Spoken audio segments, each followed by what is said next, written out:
Hey there, homestead dreamer. Whether you're just starting out or have already dipped your toes into the homesteading world, I've got something special for you. It's all about setting up a solid foundation for your homestead plan and income strategy through thoughtful action and implementation. Because let's face it, starting a homestead is not too difficult, but keeping it sustainable can be a real challenge. Now, the decisions you make in those early years can truly make or break your experience. You either end up feeling confident and content, or you find yourself caught up in a never-ending struggle, like on a hamster wheel. And we definitely want to avoid that. That's exactly why I've created an amazing resource for you, the Workshop for Beginner Homesteaders and Dreamers. With this tool, you'll have a rock-solid foundation to build your homesteading dream upon. In the pre-recorded workshop, you'll dive into some valuable topics such as strategies for planning, savings, and generating an income, how to find and become a part of a supportive homesteading community, and developing the right mindset for homesteading success. And here's the cherry on top. Throughout the month of June, I'm offering my workshop for beginner homesteaders and dreamers at a special discount price. It's an hour and 40-minute video where I personally guide you through most of the Homesteading for Beginners workbook, which is included in the workshop price, by the way. To grab this offer, head over to healthyhomesteading.com/workshop and use the code podcast at checkout. With this code, you'll get over 20% off the already low regular price. But remember, this discount is only available during the month of June, so make sure you take action soon. You can find all necessary links in the show notes of this podcast episode as well. I'm eager for you to get started. Let's make your homesteading dreams come true together. Okay, so I am interviewing today my friend Larry Wheeler, and surprise, surprise, I met Larry on Clubhouse. I talk about Clubhouse all the time on this podcast, but it's like, it was just the perfect timing. You know, God orchestrated this amazing thing with all these people who wanted to talk about growing food and homesteading and, you know, all the things. And we all got to talk to each other and support each other during a really strange time in our history. So, Larry, thank you so much for coming and just having this extended Clubhouse room conversation. Of course. Love being here. Yeah. So let our listeners know a little bit about you. Like, where are you currently? You know, maybe even a little bit about your homesteading journey and that sort of thing.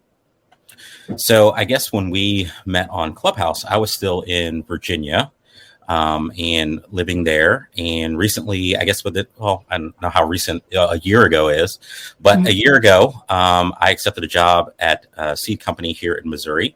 And so moved here in April. And so, yeah, loving Missouri now. Great place to be moved to. And I guess we'll talk a little bit later about that how that happened.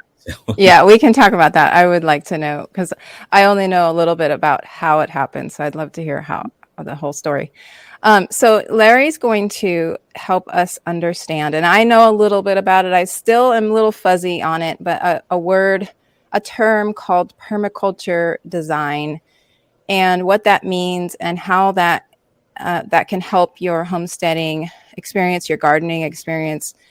And so Larry's going to give us like the super basic description of it and understanding of it. And then maybe if I have more deep questions, I'll ask them. But so Larry, what is permaculture design? So when people ask what is permaculture, and this was a lot of the things that we were talking about on Clubhouse, and that's the reason we started the whole permaculture club on Clubhouse, is because a lot of gardeners, even a lot of people who are into the environmental sciences, tend to get confused as to what permaculture actually is, and how you actually apply it to whether it's the garden. And not realizing that permaculture is a design science you can apply to anything. So a business, a community, just about anything, a school. So you can apply those permaculture principles to just about anything. And the easiest way that I've come up with to explain permaculture is organized common sense. So if you can take organized common sense and think on those terms, that's usually what you're going to find in permaculture. So just to give you guys a little background, I'm no permaculture expert. And the great thing about permaculture, you don't have to be an expert to talk about permaculture, because what Bill Mollison, David Holmgren, the founders of permaculture did is they studied indigenous cultures and communities to find out what were those common sense rules that they followed that allowed them to live in harmony with nature and their community. And so what these guys did is they wrote this all down into a book, the Permaculture Designer Manual. David Holmgren has several books as well you can read as well on permaculture. But those are basic principles that allow you to interact not only with your community, but also in the environment, that is based off of those three ethics, which is care of the earth, care of people, and a return of surplus. And if you're doing those three things, then what you're doing is permaculture. Now, where the confusion comes in is where a lot of people think that permaculture is a thing. So I have a permaculture garden. I have a permaculture business. So no, your business is based off of those principles, or your garden is based off of those principles, but your garden is not a permaculture garden, because you're going to first look at, is what I'm doing going to harm the earth? Is what I'm doing going to take care or harm people? And is what I'm doing actually going to make a surplus and not be mining or sucking away resources? And so if you've checked all those boxes, those three things, then you are doing something in line with permaculture.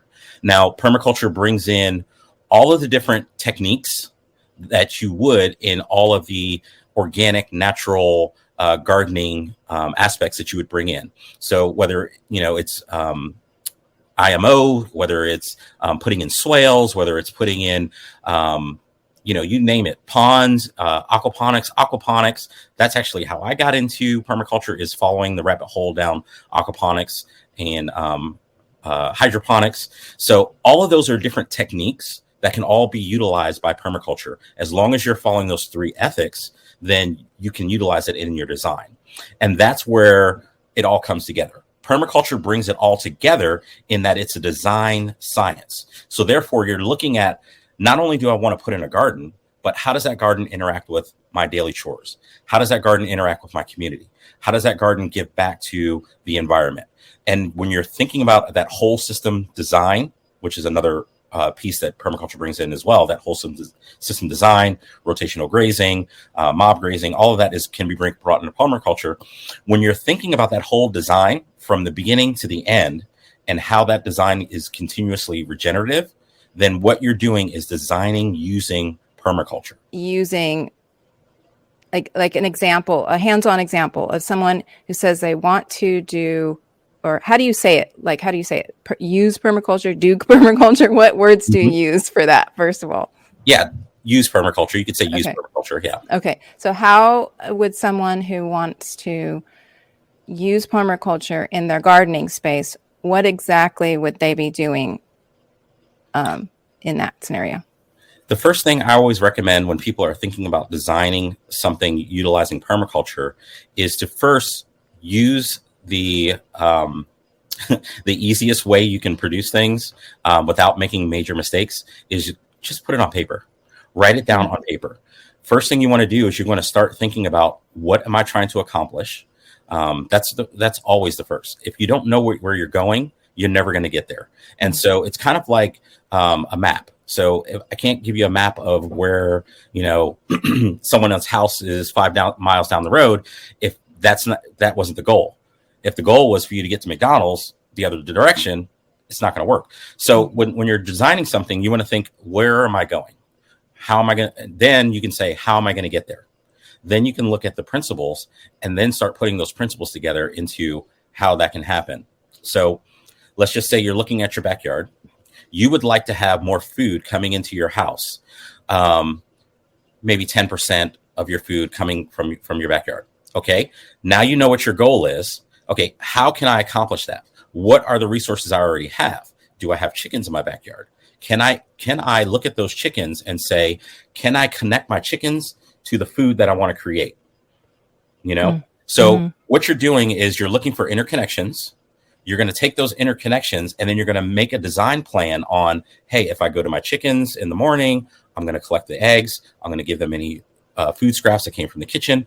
And then I'm going to go over to the garden. I'm going to see what I'm picking out from the garden. Any scraps I'll take and drop back off of the chickens as I go back into the house. That sort of thing. Is my herb garden close where I can walk and see it and watch it on a regular basis and make sure that those high value crops are right there? And so it's a big picture look where I want to go. Then you're looking at the interconnections of your pieces, putting those together, and then coming up with a plan on how you're going to first implement or build it, and then how do you maintain it? And that's a lot of people tend to miss that part of they'll build something, but then they don't think about, well, how do I maintain it? What is the ongoing maintenance? What has to happen? Is it watering, or did I already put in irrigation? Is it pruning, or am I not doing any pruning at all? Or is it, harvesting? When does that happen? Am I making sure that my timing is on with that? Permaculture design not only is about designing in a space, it's also about designing in time as well, because you may put some ornamentals first, and then you may have some perennials behind that. But you want to make sure, okay, if I do the ornamentals, I'm going to pull those out, or the annuals, I'm going to pull those out. Then I'm going to put new ones in, but I need to make sure I'm not disturbing their perennials, because that's going to take an entire year for those to actually start producing. And so you're also planning in time as well as in space. And so it's more of a holistic look as to what you're trying to do. And remember, this also works not only for a garden, but this also could work for a business. How can my business pieces interconnect with each other? Do I have a nonprofit and a profit that I can make those work together and help each other, and they can both grow together?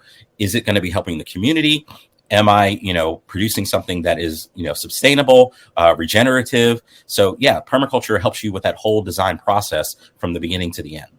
Okay, so something clicked in my head when you said the business, because that's exactly what I feel like I'm doing right now. I'm teaching other people to do. Like, I'm trying to get people to look at it as a whole, and so that you're not spreading yourself so thin, doing all these different things. It's all connecting so that it goes into one continuous flow, Yeah.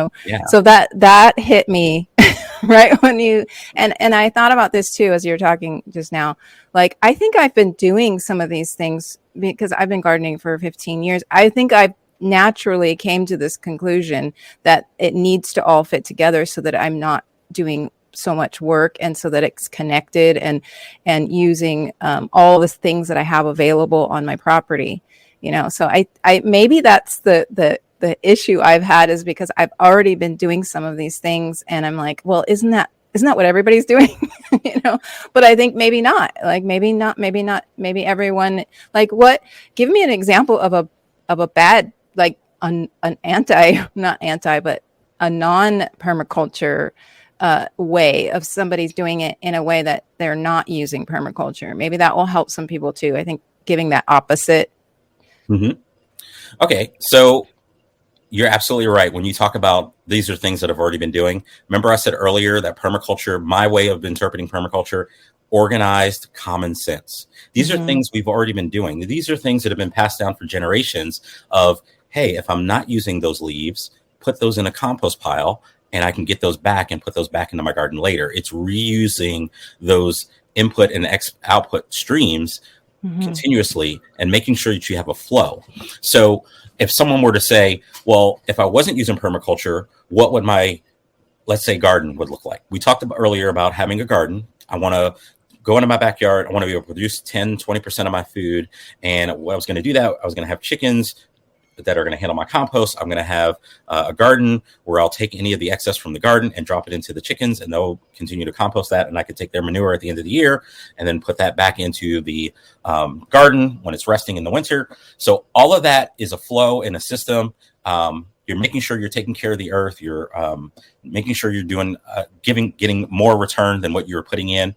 The opposite of that is, well, I'm just going to put in ornamental trees in my backyard. And then you decide, well, maybe I'll do a garden, and I'll put a garden all the way in the back side of my property, and I'll grow a garden there. Well, you haven't thought about where the water is going to come from. And so you don't have a 100-foot hose. So now you got to go get a 100-foot hose and run your hose all the way out there. And then you realize, wait a minute, I don't get off of work until late, because of my daily commute. So I won't be able to even water the garden. It'll be dark by the time I water the garden. I don't have any lights out there. That's somebody who did not even think about it. So, well, what can I do? Well, I could spray Miracle Grow and put all kinds of fertilizer and chemicals and things on that, and maybe that'll help me. Well, that's not very regenerative, and that's not helping the earth. So, and then it could get worse. Well, okay, now I'm just not going to take care of it. I'm just going to leave the garden there. I'm not going to worry about it. Everything's growing everywhere. It's a total mess. And now what do? How do I clean that up? How do I get that back to at least just a backyard where I could do something where it's overgrown? I got, stuff everywhere. I got hoses strung everywhere. It's just a total mess. I don't feel like doing it. It's no flow. I can't maintain it. That would be the exact opposite of someone who designed their background or their backyard using permaculture, as opposed to someone who just threw stuff together and then just trying to figure it out and try to make it happen. And then it just all falls apart. Okay. I see that. And that now, with you describing that, I know a lot of people are probably thinking that's exactly what I'm doing. So if you're listening to this and he just described you, maybe you should consider using permaculture. I want to ask you about your family as well. You are a father of 5 kids, right? Mm-hmm. And a wife. I mean, you have a wife. Can you tell me a little bit about your family and how your family is your family involved in your homesteading life and all that? Yeah, absolutely. They are definitely involved in a big part of it. Like I said, when we first got started, I guess, with backyard homesteading, and I'm in a suburban backyard as far as my homesteading style. We started in Virginia, and we are on maybe a half an acre lot. I think we started with a small garden, and then we got chickens, which was the gateway drug everyone talks about. Once you get chickens, it's downhill from there. And then we progressed to quail, ducks, rabbit, and I think that was all the animals we had in the suburban area. Fruit trees, gardening, and a lot of the garden started from my interest in. I've always been interested in the environment. I've always been interested in planting trees. I've always been interested in growing stuff. I started down the rabbit hole of looking into aquaponics. When I saw that aquaponics was a complete ecosystem where the fish would feed the plants would filter the water for the fish and return that clean water down to the fish. And all the human was doing was feeding the fish to get that cycle going. I was like, oh man, this is perfect ecosystem. That led me to, well, that's exactly what you're trying to create with permaculture design, is you're designing those ecosystems where the human is interacting with it and things are getting better year after year after year because of that joint partnership between you and nature. And so that's what drew us in, and that's what got us started homesteading. And then I was actually looking through a seed magazine and was looking through this seed magazine. I'm pretty sure you guys have all seen it. It's called Baker Creek Heirloom Seeds. Mm-hmm. And in the front of that magazine, it said, hey, if you love seeds, send us your resume. And so I said, well, I'll send them my resume. They'll probably never call. They're huge. Everyone knows who they are. Well, I sent it to them. And the next day, I believe I was on the call and they were like, yeah, we would love to talk with you and see what, how you could help us. And so my marketing, video production background was actually something that they were looking for, someone to come in and help them with media. And so next thing I know, I'm on a plane. I'm out in Missouri checking it out. And more of our friends from Clubhouse said, oh, you got to come to Missouri. It's the greatest place on the earth. And I was like, oh, sure. It's okay. Well, I got out here and I was like, yes, I'm doing it. And so we moved here to Missouri. We're in a small town. And so I'm still doing a urban kind of suburban farmstead type thing. And so we're still only on half an acre. And so we're doing similar processes. Aquaponics, I have aquaponics tanks going. I have the chickens going, working on the quail. Going to talk to Jasmine about getting some more quail. So we're just basically rebuilding our systems and putting everything back into place here in Missouri. And so, yeah, my 5 kids, my wife are all a part of it. They love the chickens. They love the fish. They love the garden. And so they each have their own little places where they like to jump in. Some of my daughters like the chickens more. My sons like the seeds and the gardening a little bit more. So yeah, it's definitely a family affair. That's awesome. It was so fun to watch, hear that that transition for you guys, and you're moving, because we were on Clubhouse rooms while that all was Mhm. happening. So it was so fun to hear all that. And then you actually moved sort of close to Jasmine Bass, right? We had her Yeah. on here talking about quail. So it's really fun. Um, so I do want to know, like, as far as the permaculture use, how is Baker Creek, uh, as far as that goes? Do they use permaculture? In some ways, yes. Hmm. And so they're utilizing permaculture some in some of their techniques in the gardens. Our farm manager, who just actually came on right around the same time I came on, he also has a little bit of permaculture in his background as well. And so he's starting to utilize that within some of the processes there at Baker Creek. They've always been very connected to different people in the permaculture community. Hmm. And so there's always little things that they're adding. I always think, hey, there's always more we could add. But Hmm. hey, it's moving along. And so yeah, there is a permaculture background there at Baker Creek for sure. Right. I have been following Baker Creek since the kids were little. That's how I. The oldest daughter was a little girl. I remember, if you ever get a Baker Creek catalog, it's just this beautiful thing that you want to put on your coffee table and enjoy for the whole year. I love it. Oh, actually, I have one right here. I have one, the big one from a couple years ago. But but yes, and they always have their children in the catalog, and I have been following since I think she was like a baby, or maybe like 3 or 4 or something like that. And now she's like a teenager. How old is she now? Uh, yeah, late teens. Yeah, if you're talking Yeah. about their first daughter. So they have Hmm. 4 kids now. So yeah, they're Yeah. It's so fun. I love that because it's very family. It feels very family oriented, like very family for sure. oriented businesses. I hope to come visit there one day. That would be just so awesome. Uh, Yes, you have to visit. You have to come and visit.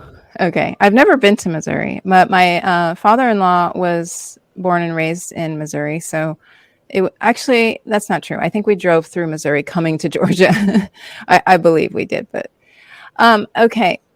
So one of the things that you shared about in permaculture, I remember this, and it was like, this is something I feel like nobody really does, or people don't consciously really do this.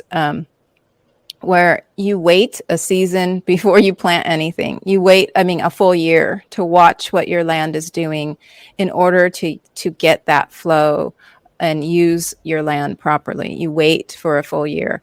And I did sort of here because just weren't ready to put in a full garden at the time. But I was finally able to see, like, we waited actually longer than a full year, but I was able to see, like, sometimes it rains a lot, and it and then we have this little lake, and like, if I had not waited and just started planting willy-nilly, I wouldn't have been able to see that. So can you speak to some of that, as far as using permaculture?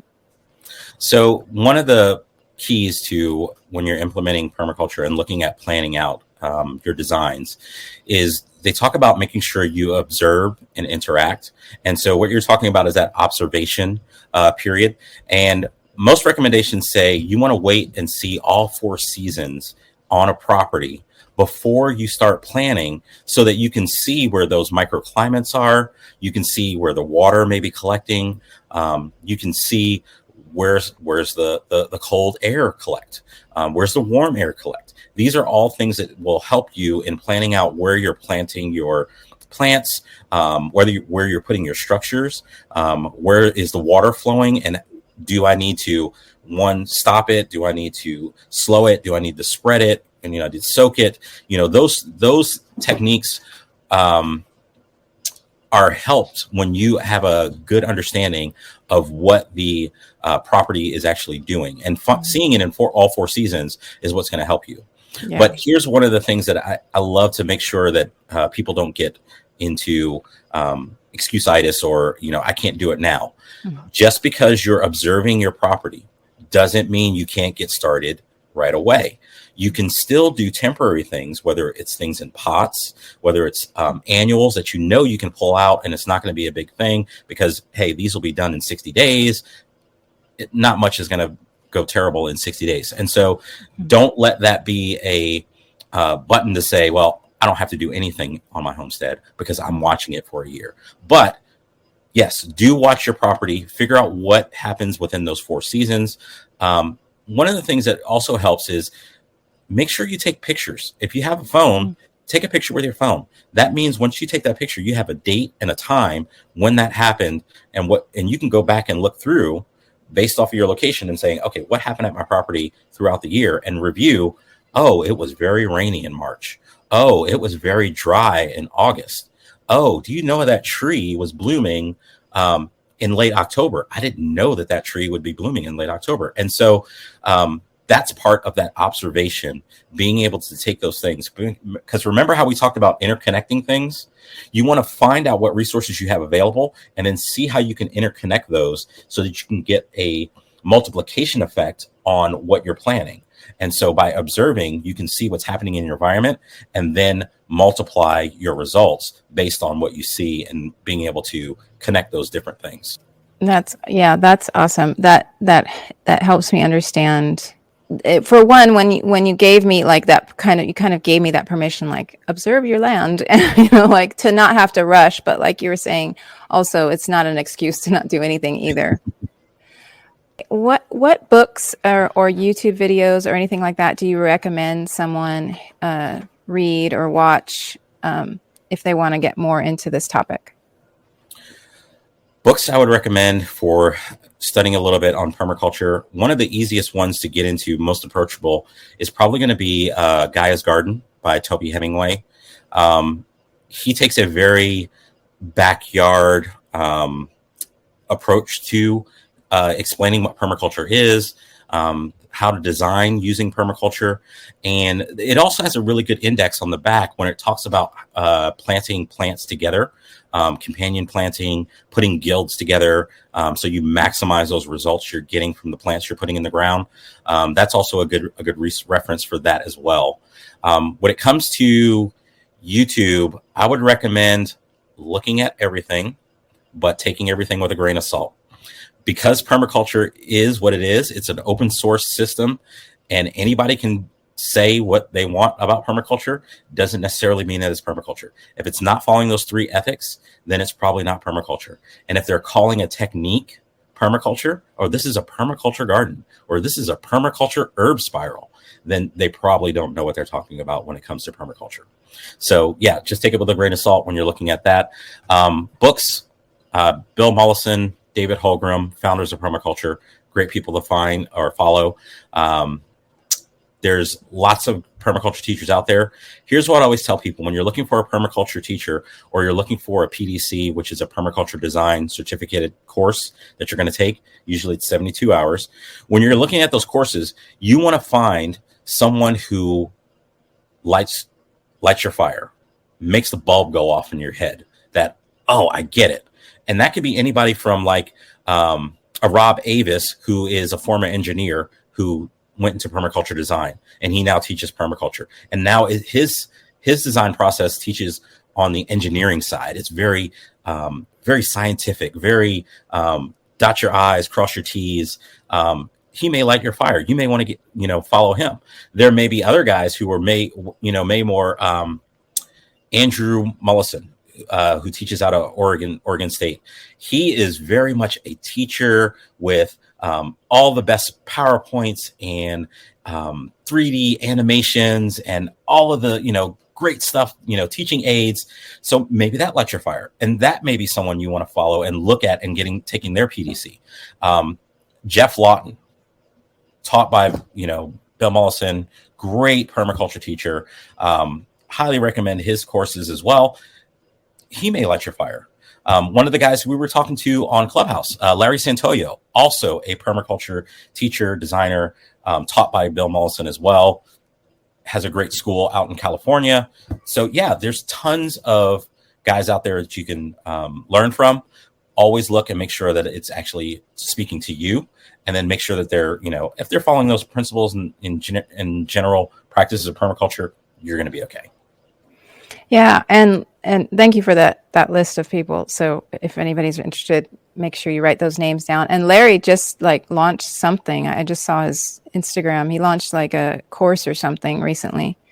I just saw He that. was doing a course. I think it was. I think it's next month. I don't remember, but yeah, I did see that. He's promoting on Facebook. So just look for him on Facebook. What was his last name again? Santoyo. Larry Santoyo. Okay. Well, I think that's probably good for the beginners here. The topic is simple, but it can be complex as well, the more you get into it. So I feel like we scratched the surface and it was good. And I feel like the thing that I took mostly away from it is what was the thing that you said in the beginning where it was organized common sense. Organized common sense.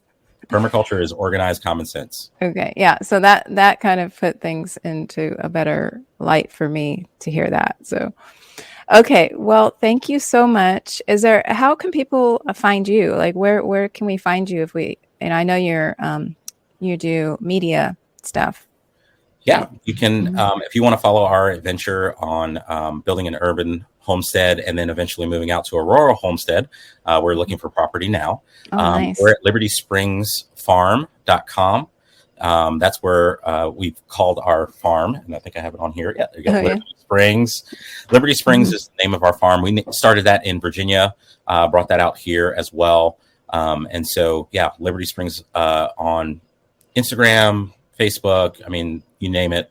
I'm a media guy, so I try to get all my handles everywhere. But yeah, springsfarm.com. Okay, awesome. Thank you so much, Larry. You're welcome. I hope you've enjoyed that interview as well as all of the other ones that I've been doing. I still have some amazing guests coming up. So please remember to subscribe or follow on Apple, Spotify, YouTube. I have all of those. All of the episodes are actually on YouTube. Just about all of my episodes are on YouTube, but I've just recently started doing the video interviews. They come a little bit slower because they take a little bit more time to put up there, but you will be able to see the video versions of some of the interviews from this show. So please remember to go and subscribe and leave a review on Apple Podcasts or Spotify. I think Spotify has a review section. But anyway, that really does help other people to find out about the show and to decide whether they want to listen to this show. So I really, really do appreciate those reviews, those positive reviews that you leave, and the 5-star rating. Since podcasting is such a quiet platform, there's really no way for me to know whether you're enjoying the episodes or not unless you reach out to me. I do know from the downloads that I'm getting that these episodes are doing well and everything's growing that way. But it just makes my day when I hear from listeners that have good things to say about the show. So you can send me a message on Instagram. My handle is @farmer_Mona, or you can email me at mona@healthyhomesteading.com. Either way would be great, or just leave a review also. I will truly appreciate it. And don't forget about the June promo for the workshop for beginner homesteaders and dreamers. It's really a great deal, so I hope you don't miss it. Just check out the link in the show notes. Okay, I hope you have a wonderful day.